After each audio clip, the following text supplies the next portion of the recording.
ఓం నమ శివాయ. హర హర మహాదేవ, హర శంభో శంకర.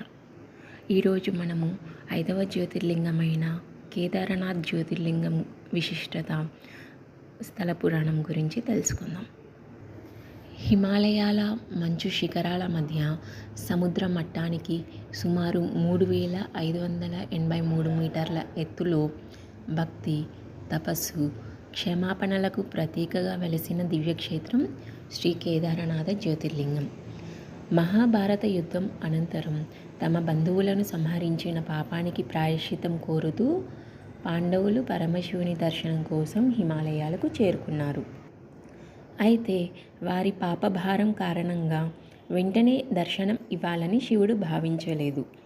అందుకే ఆయన నంది రూపాన్ని అక్కడ ధరించి అక్కడ దాగిపోయాడు. భీముడు ఆ ఎద్దును గుర్తించి పట్టుకోబోయే సమయంలో శివుడు భూమిలో అంతర్ధానమయ్యాడు. ఆ దివ్య రూపంలోని మూపురం హంప్ అనేది కేదారనాథంలో ప్రత్యక్షమైంది. మిగిలిన అవయవాలు తుంగనాథ్, రుద్రనాథ్, మధ్య మహేశ్వర్, కల్పేశ్వర్ ప్రాంతాల్లో వెలిశాయి. ఈ 5 క్షేత్రాలనే పంచకేదార్ అని పిలుస్తారు. పాండవులు కేదారనాథంలో ఆలయాన్ని నిర్మించి పరమశివుని క్షమాపణను పొందారని పురాణాలు చెబుతున్నాయి.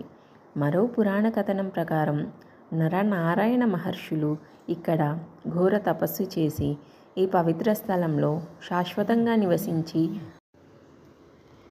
భక్తులను అనుగ్రహించండి అని ప్రార్థించగా పరమశివుడు జ్యోతిర్లింగ స్వరూపంగా వెలిశాడని విశ్వసిస్తారు. నేడు ప్రపంచ నలుమూలల నుంచి లక్షలాది మంది భక్తులు కఠినమైన యాత్రను సైతం భక్తితో పూర్తి చేసి కేదారేశ్వరుని దర్శించుకుని ఆధ్యాత్మిక ఆనందాన్ని పొందుతున్నారు. ఈ కథనం శివపురాణం మరియు స్కంద పురాణంలలో ప్రస్తావించబడింది. పాండవుల ప్రాయశ్చితం గురించి తెలుసుకుందాం. మహాభారత యుద్ధం అనంతరం తమ బంధువులను సంహరించిన పాపానికి విముక్తి పొందేందుకు పాండవులు పరమశివుని ఆశ్రయించారు.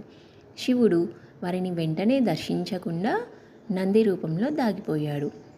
భీముడు ఆ నందిని అంటే ఎద్దును పట్టుకోబోయే సమయంలో శివుడు భూమిలోకి అంతర్ధానమయ్యాడు. ఆయన మూపురం అనగా హంప్ కేదారనాథంలో ప్రత్యక్షమైంది. మిగిలిన అవయవాలు ఇతర 4 ప్రాంతాల్లో ప్రత్యక్షమై పంచకేదార్ క్షేత్రాలుగా ప్రసిద్ధి చెందాయి. శివుని అవయవాలు వెలిసిన 5 పవిత్ర క్షేత్రాలు: కేదార్నాథ్లో మూపురము, హంప్; తుంగనాథ్లో భుజాలు; రుద్రనాథ్లో ముఖము; మధ్య మహేశ్వర్లో నాభి; కల్పేశ్వర్లో జటలు. ఈ 5 ఆలయాలను దర్శించడం అత్యంత పుణ్యప్రదమని భక్తులు విశ్వసిస్తారు. కేదార్నాథ్ యొక్క ప్రత్యేకత: 12 జ్యోతిర్లింగాల్లో అత్యంత ఎత్తులో ఉన్న జ్యోతిర్లింగం సుమారు 3583 మీటర్లు. ఇక్కడి శివలింగం సాధారణ లింగాకారం కాదు, ఇది నందిమూపురాన్ని సూచించే సహజ శిలారూపం. ఆలయం ప్రతి సంవత్సరం సుమారు 6 నెలలు మాత్రమే తెరిచి ఉంటుంది. శీతాకాలంలో ఉత్సవమూర్తిని ఓంకారేశ్వర్ టెంపుల్ ఉకిమాత్కు తీసుకెళ్లి పూజలు నిర్వహిస్తారు. కేదార్నాథ్ యాత్ర కేవలం హిమాలయాల ప్రయాణం కాదు, అది పాపక్షయం, భక్తి, తపస్సు మరియు శివకృపను అనుభవించే దివ్య ఆధ్యాత్మిక యాత్ర. మరి ఒక ఎపిసోడ్లో భీమశంకర జ్యోతిర్లింగం గురించి విశేషాలను గురించి తెలుసుకుందాం. ఓం నమ శివాయ. హర హర మహాదేవ, హర శంభో శంకర.